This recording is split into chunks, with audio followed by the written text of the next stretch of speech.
Hello' everyone, ব'লকচোন পনীৰৰ recipe এটা আজি বনাওঁ। পিঁয়াজ আৰু নহৰু নোহোৱাকৈও ইমান টেষ্টি পনীৰ যে বনে। এও বনোৱাৰ পাছতহে গম পালোঁ। এয়া প্ৰথমে মই বিলাহী, জলকীয়া আৰু কাজু, খিচমিচ গোটেইখিনি ভাজি লৈছোঁ আৰু আনফালে পনীৰখিনিও ভাজি লৈছোঁ। আৰু মগজ অলপো লৈ লৈছোঁ।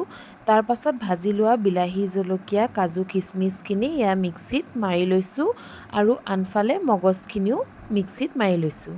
তাৰ পাছত মোৰ ক'লা কেৰাহীখন পাতি তাতে তেলত অলপ পাঁচফোৰণ দি যোনখিনি পিচি লোৱা বিলাহী আছিলে সেই গোটেইখিনি তেলত দি লৈছোঁ আৰু সোৱাদ অনুসৰি নিমখ দিছোঁ। তাৰ পাছতে হালধি দিছোঁ আৰু পিচি থোৱা মগজখিনি দি গোটেইখিনি আকৌ এবাৰ ধুনীয়াকৈ মই মিক্স কৰি লৈছোঁ।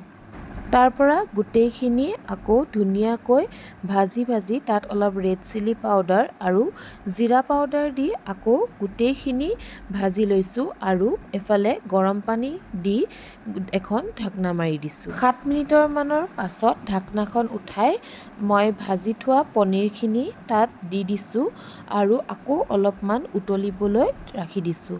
তাৰ পাছত এয়া চাওকচোন, মোৰ পনীৰ ৰেচিপি হৈ গ'ল। সঁচাই বহুত টেষ্টি হৈছিল। আপোনালোকেও ঘৰত এবাৰ ট্ৰাই কৰি চাবচোন। Bye bye.